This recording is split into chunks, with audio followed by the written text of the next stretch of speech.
Dumas beach પોતાની કુદરતી સૌંદર્ય અને કાળા રેતી માટે પ્રખ્યાત છે. ત્યાં એક આશ્ચર્યજનક ઘટના બની હતી. રવિવારે એક લક્ઝરી મર્સિડીઝ કાર બીચની નરમ રેતીમાં એવી રીતે ફસાઈ ગઈ કે તેને બહાર કાઢવામાં 36 કલાકથી વધુનો સમય લાગ્યો. આ ઘટનાએ સ્થાનિકો અને પ્રવાસીઓમાં ભારે કુતૂહલ જગાવ્યું હતું. આ મામલે પોલીસે જાહેરનામા ભંગ બદલ કારના માલિક સામે ગુન્હો દાખલ કર્યો છે. રવિવારની સાંજે જ્યારે મોટા ભાગના લોકો બીચ પર મોજ મજા માણી રહ્યા હતા ત્યારે અચાનક એક મર્સિડીઝ કાર રેતીમાં ઊંડે સુધી ખૂંપી ગઈ હતી. પ્રારંભિક પ્રયાસો નિષ્ફળ રહ્યા અને આખી રાત કાર ત્યાં જ ફસાયેલી રહી હતી. સોમવારે દિવસભર અને મંગળવારે રાત સુધી પણ કારને બહાર કાઢવાના પ્રયાસો ચાલુ રહ્યા હતા. આખરે 36 કલાકની લાંબી જહેમત અને જેસીબી મશીનની મદદથી આ મોંઘી કારને રેતીમાંથી સફળતાપૂર્વક બહાર કાઢવામાં આવી હતી. આ દ્રશ્યો જોવા માટે બીચ પર લોકોના ટોળે ઉમટી પડ્યા હતા.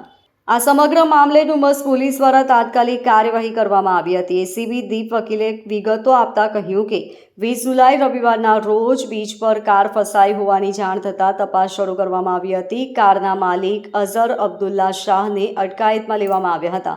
પૂછપરછ દરમિયાન અઝર શાહે જણાવ્યું હતું કે તેઓ પોતાની પત્ની સાથે બીચ પર ફરવા આવ્યા હતા. બીચ પર અમુક સ્ટોલ ધારકો પોતાનો સામાન લઈ અંદર જઈ રહ્યા હતા. તેમને જોઈને અઝર શાહે પણ પોતાની મર્સિડીઝ લઈને બીચ પર અંદર જવાનું સાહસ કર્યું, પરંતુ નરમ રેતીમાં તેમની ગાડી ફસાઈ ગઈ અને બેદરકારી તેમને ભારે પડી હતી.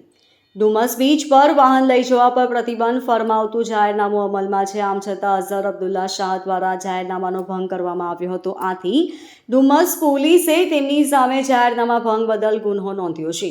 આ ઘટના ફરી એકવાર એ વાતનો પુરાવો આપે છે કે કુદરતી સ્થળોએ નિયમો અને સલામતીના પાલનનું કેટલું મહત્વ છે. એક નાનકડી બેદરકારી કેટલી મોટી મુશ્કેલી અને કાયદાકીય કાર્યવાહી નોંધી શકે છે તેનું આ ઉત્તમ ઉદાહરણ છે. ગત તારીખ 20/7/2025ના રવિવારના રોજ અત્રેના ડુમસ બીચ ખાતે એક ગાડી જેનો વાહન નંબર GJ06LD0396 કે જે મર્સિડીઝ GLE કાર જણાઈ આવેલ છે તે બીચ પર ફસાઈ ગઈ હોવાનું જાણવા મળેલ હતું.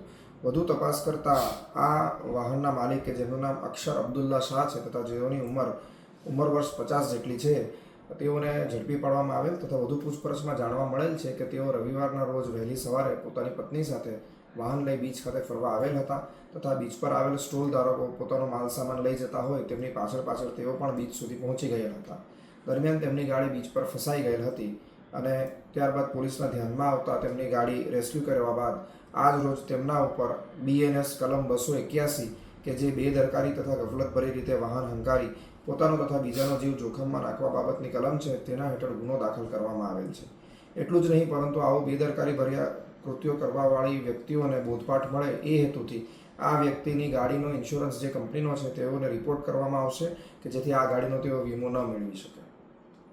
Bureau report LK star news, Surat.